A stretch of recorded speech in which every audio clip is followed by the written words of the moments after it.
इसके 2-3 न्यूमेरिकल वैसे next time होने हैं। पहला फॉर्मूला अंडरलाइन कर लो। आज का formula flux is B vector dot A vector, B A cos theta. बस मुझे ये बता दो थीटा एंगल किसके किसके बीच में है, बी और ए के बीच में है। ईएमएफ का फॉर्मूला नोट करो। इंड्यूस ईएमएफ क्या होती है, minus N D phi by D T, where N is number of turns. Highlight कर लो इसे, minus N D phi by D T. Average induce EMF क्या होती है, एवरेज वर्ड पे क्या यूज करेंगे, डी फाई की जगह डेल्टा फाई, डी टी की जगह डेल्टा टी। और करंट क्या होता है, इंड्यूस ईएमएफ को रेजिस्टेंस से क्या कर देना है, डिवाइड। तो आपके पास क्या आ जाएगा, इंड्यूस करंट।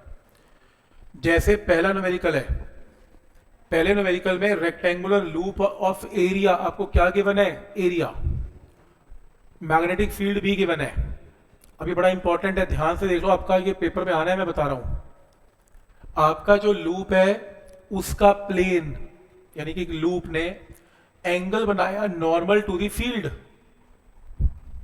क्या बोल रहा है वो, अगर फील्ड आपका इस तरफ है बी वेक्टर और लूप ना कैसे है, लूप का प्लेन 90 डिग्री पे है बी के साथ, ऐसे ये बना। प्लेन ने एंगल बी के साथ 90 बनाया, पर हम फ्लक्स निकालने के लिए एंगल किसका लेते हैं, बी का और एरिया का। तो एरिया का एंगल कहां बनेगा, एरिया भी परपेंडिकुलर बनेगा इस तरफ, तो एरिया में और बी में एंगल क्या बनेगा, 0। हमने टॉप में भी किया था। तो शॉर्टकट याद रखो, अगर आपने प्लेन ने, अगर आपके लूप के प्लेन ने बी के साथ एंगल बनाया 90, तो नॉर्मल ने एंगल क्या बनाना है, 90 में से इस एंगल को माइनस कर दो, 0। जैसे लूप ने एंगल बनाया 30 विद बी, प्लेन ने एंगल बनाया 30 विद बी, तो नॉर्मल क्या बनाएगा, 90 माइनस 30 कितना हुआ, 60। तो देखा करो, प्लेन का एंगल गिवन है, हमें नॉर्मल का चाहिए, 90 में से माइनस करना पड़ेगा। तो कैसे, तो अगर पहले केस में नॉर्मल बनाया, प्लेन ने एंगल 90 डिग्री बनाया, तो इसलिए फ्लक्स में एंगल क्या पुट किया, 0, B A cos 0। Second part में प्लेन ने एंगल क्या बनाया 30 डिग्री, तो नॉर्मल ने क्या बनाया 60 डिग्री। नॉर्मल का एंगल चाहिए हमें 60, तो बी ए कॉस 60।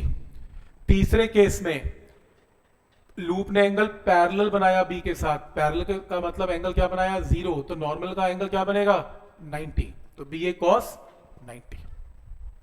ठीक है, तो एंगल आपने 90 में से माइनस करना है। जैसे small piece of metal is dragged across the gap between the poles of the magnet in 0.5 second. एक मैग्नेट को आपने ड्रैग किया, टाइम गिवन है। the flux between the poles, flux weber में गिवन है, डी फाई गिवन है।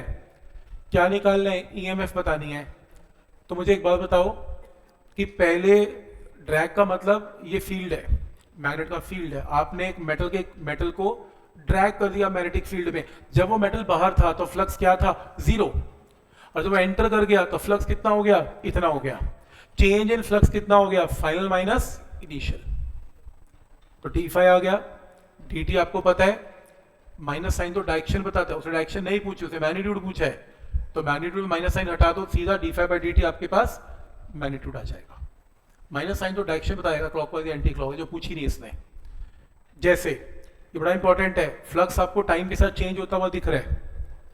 क्या निकालना है, इंड्यूस करंट निकालना है, time t equal to 2 second पे। रेजिस्टेंस पता है, रूल नंबर 1, जब फाई पता है, इसको टाइम के साथ डिफरेंशिएट करके क्या आएगा, D phi by D T. और D phi by D T क्या होती है, इंड्यूस्ड ईएमएफ। इसका मैग्नीट्यूड आ गया। तुम इसमें टाइम को क्या पुट कर दो, 2 सेकंड, 2 पुट करके इंड्यूस्ड ईएमएफ का मैग्नीट्यूड आ गया। रेजिस्टेंस से डिवाइड कर दो, ईएमएफ रेजिस्टेंस क्या होती है, करंट, करंट की वैल्यू आ गई।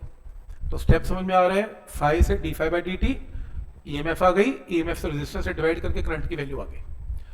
पॉइंट क्लियर है यहां तक। और लास्ट क्वेश्चन, एक स्क्वायर लूप है जिसकी साइड आपको पता है, तो एरिया तो पता लग ही जाएगा, एंड रेजिस्टेंस पता है। कैसे पड़ी हुई है, ईस्ट वेस्ट प्लेन में। ध्यान इधर, ईस्ट वेस्ट, मान लो ये ईस्ट वेस्ट है, ये ईस्ट है और ये वेस्ट है, और वो नॉर्थ है और ये साउथ है। तो ईस्ट वेस्ट प्लेन का मतलब कॉइल ईस्ट वेस्ट प्लेन में ऐसे पड़ी हुई है।